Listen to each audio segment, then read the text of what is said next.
And now there are some, I would say, mitigating circumstances and certain issues that took place on the game.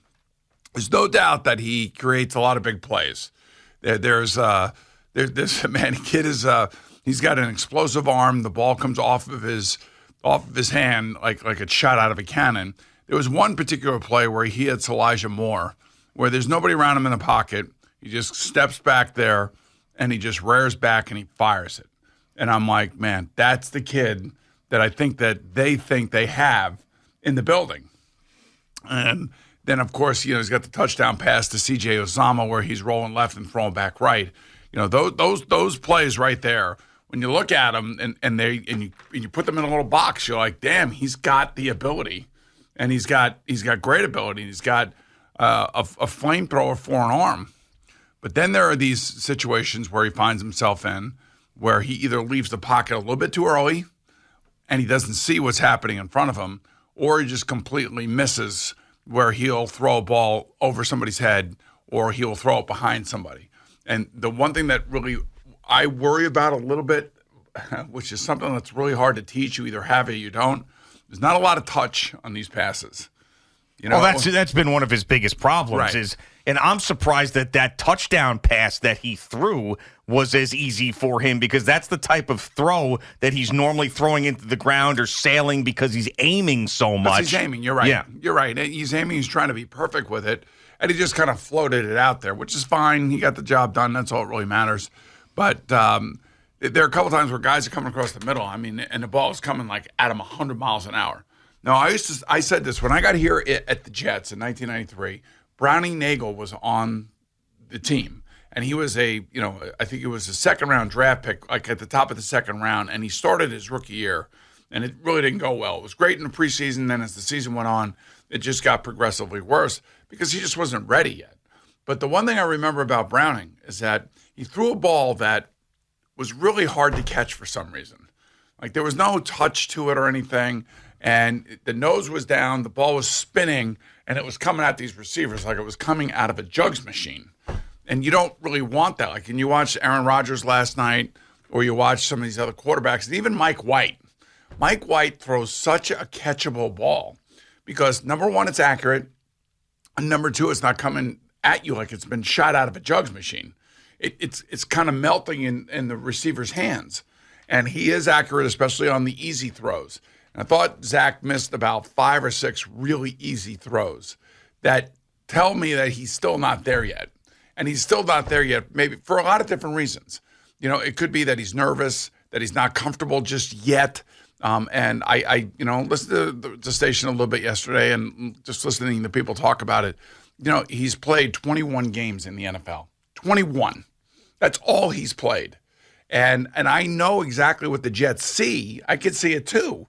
But I also see the frustration of him just not settling down yet. And I don't know if that will ever happen or when it will happen for him. Like, it's happened for Trevor Lawrence really probably in the last 5 weeks. Trevor Lawrence hasn't been great all year long, but the last 3 to 4 weeks, I think he's thrown for over 300 yards in 3 of the 4 weeks. Was he ever as bad as Zach Wilson at his worst, though? No. But last year I would say he was, but then again, mitigating circumstances, coaching situations and all that other stuff. And I do think that Doug Peterson has brought out the best in him, and he's on now the right trajectory to become really good. Mm-hmm. And there are things that he does on the field where you just say, wow, what an arm, what an athlete. And, he sees over everybody, and he's starting now to finally feel comfortable about what he's seeing. And Zach is not there yet. He's just not there yet.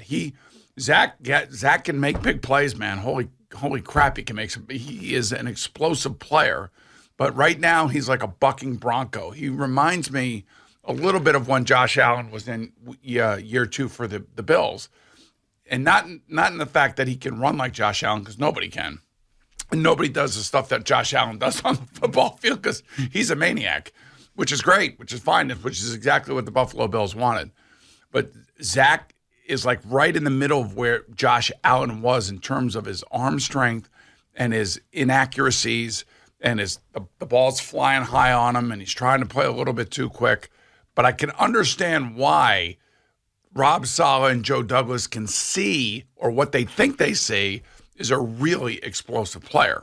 Well, also, Joe Douglas put his reputation out on the line, drafting this guy number 2 overall, and we've seen this in sports for years and years and years that these guys want to make sure that their picks end up working out, and they're going to give them all sorts of opportunities. Now, one of the things I found interesting, though, about Rob Saleh, what he said yesterday, is that nobody wants to give Zach Wilson time because we're in the instant coffee era and everything needs to happen right now. Well, he agreed with everybody who said that, Zach Wilson doesn't have, or we don't need to continue to see him play like this. We got to get another quarterback that's in there competent because they were chasing a playoff spot. So, don't say that all of us are the ones that say, it's the instant coffee era and we need to make sure that, if you're good right away, then awesome. And if you're not, get the hell out of here. I mean, the Jets did the same thing. They made the call to bench him because it wasn't getting it done because the team around him was good and he wasn't good enough. And the team didn't like playing with him. Right. And they didn't like his actions after that second New England game. But Rob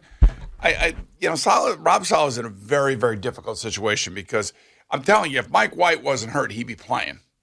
Okay? Mike White is hurt. He is not playing. So you either want Flacco or you want Zach Wilson. Who do you want? Man. You're going to want Zach Wilson. You got to have Zach Wilson. You got to find out what this kid can do. And the more he plays, I know, but don't you want to make the playoffs? And I didn't want to see Flacco in the beginning of the year. I wanted no part of him. The way Zach has played, I would rather see Joe Flacco play on Thursday night. I'm telling you right now, I would. No, you wouldn't. What do you mean? You can't tell me what I want to see or I don't want to see. I'm telling you, I don't want to see Zach Wilson sailing the ball over everybody else's head. I don't want to see him throwing balls into the ground with receivers that are down the line of scrimmage. I don't want to see him with this complete 15-year-old, I don't know what the hell I'm doing look anymore. If the Jets want to make the playoffs, the better quarterback to have them in that situation would be Joe Flacco. All right, well, it's I'm sorry, he's not any good right now. I'm not going to argue about the way you feel. You feel the way you want to feel. I'm just telling you what the reality of the situation is. And the reality of the situation is, and you hit on it, he is the second overall pick. He is. They got to find out what the hell he is. And, he has shown the ability to play well and make big plays. He's also shown a very struggling side where, whether he has the yips or whether he is inaccurate or whether he's playing the game too fast. But all I know is he's played 21 freaking games. And we're all acting like it's been a 50-game, resume, and it's not. And I know he doesn't help himself. I know that. I know he didn't help himself initially 4 weeks ago. But I'm just telling you, if Mike White were healthy, he'd be playing. He's not playing. He's hurt. And he's not playing Thursday, and he may not play again this year. That's a serious injury he has. Yeah, that stinks. And again, we don't even know if there's anything else going on other than the rib. There could be, but you're not going to put him out there so he can get hurt again. I will say though, playing Thursday night, there's no way he can play, but there's a potential he could play, at Seattle. That I could see maybe in another 10 days. But, right now, this is Zach's team right at this moment. And, this is a pressure point for Zach because he has to be better. He has to get better. And the other thing, too, is going to be sharing the field with a guy who was drafted right ahead of him in that 2021 draft. Yeah, I know, which is not a good situation for him, in my opinion, because and this is a national TV game, and that's what everybody's going to be talking about. And how when people, up in the owner's box, they're going to have the game on and the TV in there as well. All the articles, because it's a standalone game, are going to be written about, remember when the Jets won a football game prior to that draft, and then they ended up getting leapfrogged by the Jacksonville Jaguars. Look how that worked out, because Trevor Lawrence just threw 4 touchdowns, and Zach Wilson threw 4 interceptions. That's going to be the story. And I don't know. From a locker room standpoint, obviously we know how much they love Mike White and how they had big problems with Zach Wilson. But do you think there's players in there that are like, man, here we are. We've just gone on this losing streak to get us to 7-7. We have to win out. And Mike White has been a part of 2 of those games that they lost. Sure, I know, but he played a hell of a lot better, and he played against the Bucs, 2 teams that have already clinched their playoff spots. And in divisions on the road, by the way, both of those games. So I mean, but the worst defensive football is Minnesota. How many points did they score in that game? And by the way, they Mike White had. You want to compare Mike White's stats in that game? At the end of the day, you have to score points. Right. That's what the quarterback's all about. They were bad in the red zone, but let's not act like Mike White is Zach Wilson's anywhere near as good as Mike White I'm is. just saying the other thing too is that they ran the ball more effectively against Buffalo and against Minnesota and the Bears than they did against this past game against the Detroit Lions. So what are you telling me? Zach Wilson's better than Mike White? I didn't say that. I'm just saying that. The object of the quarterback is to get the team in the end zone. That's really what it comes down to. That's why Patrick Mahomes and all these guys at the top of the league are so good. Yeah, they have good players around them, and the quarterback that plays for the Jets, whoever it is going to have good players around him. They got to get him in the end zone, man. It's all about scoring points. Daniel Jones doesn't score a lot of points. Now, he doesn't have a great cast of characters around him. Sure. You have Zach Wilson and Mike White. They put up big numbers, but they don't score points. It's ridiculous. I mean, and Zach did have 2 touchdown passes, and he did have the lead.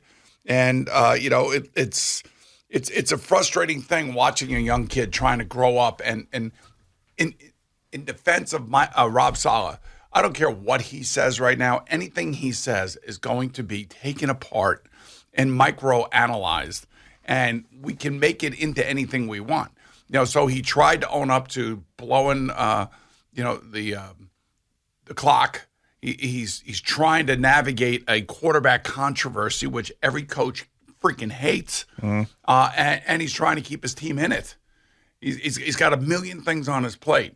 So I think, when I listened to him talk yesterday, I think he's just trying to straddle a line, and he's trying not to somehow ignite a fan base against him or his team or the quarterback. But what about his team against him? Because, we're talking about... I think the team really likes him. I know they really like Rob Saleh, but think about this whole, we got to make sure that Zach gets it going, and Zach's got to get it going, and we have to kid gloves with Zach, and but the team is showing that they hate the guy. Well, there's got to be now. But there's got to be talk about that and be like, man, it seems like we're putting this guy's development over trying to make the playoffs now. Well, here's the thing. Well, they need him to develop if they're going to make the playoffs because he's playing.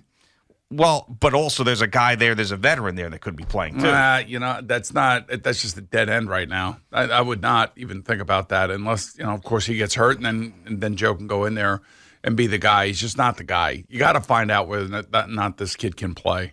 And, good for the Jets that they do have games that are meaningful here at the end to find out whether or not he can have a breakthrough moment.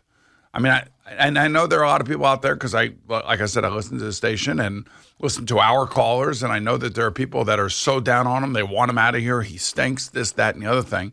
And quite frankly, I can understand why that sentiment is out there. But I also understand that 21 games is not a huge sample size. It's just not. It's not realistic. And when Rob Saleh says it's the instant coffee age, what he's just basically saying is that there's an enormous amount of pressure on high draft picks to perform. Like we were talking about that about Kayvon Thibodeau. Mm-hmm. And all of a sudden, Kayvon Thibodeau, I think, just had his come-to-Jesus moment down in Washington. Sure. Like, I could actually do this. I could have 12 tackles. I could have a sack. I can have a forced fumble. I can pick up that fumble and score a touchdown and help my team win because my offense can't score any points. Now, let me ask you, how many games do you think would be a good barometer? If you keep saying 22 games, whatever, that's all he's played, like what's the amount of games you're like, all right, I'm giving up? You know what? Here's the thing. I really don't count any of the games from last year because that team stunk. That they had one of the worst rosters in the NFL last year, and you asked a rookie quarterback to go out there and try to play, and then he gets hurt, and then he comes back, and he plays reasonably decent at the end of the year, and he gives you a little bit of light at the end of the tunnel. Now, this year, at the beginning of the year, the team had to find itself. I didn't think it was we didn't really know what to expect from Garrett Wilson and from Sauce Gardner. And so how many games? If I had to say with this particular team, I would say I'd give me 2 years. Give me two years, 24 to 30 games. So you're saying with 2 years, this particular meaning team. So next year, you got to give them a whole nother year next year. You may have to, yes. So I'm just looking at like things in the past, like guys who have flamed out that are first round draft choices. And one of the guys I looked up was Jake Locker, because I remember everybody's like, look at this guy. He's got a big arm, and he could throw the ball down, and he can run. So they gave him 23 starts, and then he was out of football. Yeah, a lot of it has to do with the individual himself and the team and the coaching staff and how long the GM's there, all those things that go into it. It's not an exact science. Take a look at Peyton Manning's first year. Take a look at Troy Aikman's first year. Take a look at my first year. I was awful. Well, I started. What about those guys' second years? Because Zach's in his second year and he's gotten worse. But the thing about, again, each individual situation is different. No two situations are the same. I would say that much like Trevor Lawrence, their team's still losing. Oh, well, I mean, they're still losing. They've got a 6-8 record right now, but they just beat the Dallas Cowboys, and they've won 3 out of their last 4, something like that. Oh, true, and I don't want to, because I do think that Dallas, when healthy, is one of the better teams in the league, and that was a great win for the Jaguars, and it keeps them in the playoff hunt. But if you ask Jerry will tell you, the Dallas Cowboys right now, as they sit, aren't the Cowboys that were there that went up to Minnesota and hammered your Minnesota Vikings because of all the injuries that they have. Right, in the secondary, especially the defense. The secondary, yeah. So, it's not so much, who they are, it's when you play them, right? I mean, that's the thing. My thing is I'm being honest. I didn't think Zach had a great game on Sunday. And when I went back and looked at the all 22 and everything else like that, you can see there are plays that he makes that are like, holy crap, wow. But then there's the lucky play that Michael Carter makes for him where that could have easily been intercepted. And you're like, Jesus, thank God that didn't happen.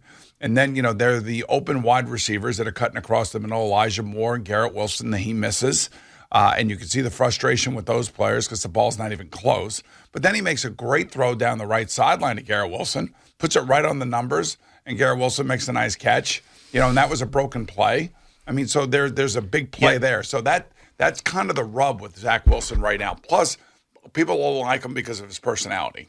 Whatever that situation is, that's a whole nother set of circumstances as opposed to just a player on the field. Yeah, I just think, to me, there's 3 games right off the top of my head where competent quarterback play wins those games for the Jets. Yeah, 2 New England and Minnesota. No, I wasn't going to say Minnesota. I was going to say last week against the Detroit Lions, who, by the way, you give the example of Minnesota. I think the Lions actually have a worse defense overall than the Vikings, and Zach Wilson didn't score any points against them. What their defense has done well over the last 6 to 8 weeks is get turnovers, and they got the interception that ended up, with a field goal.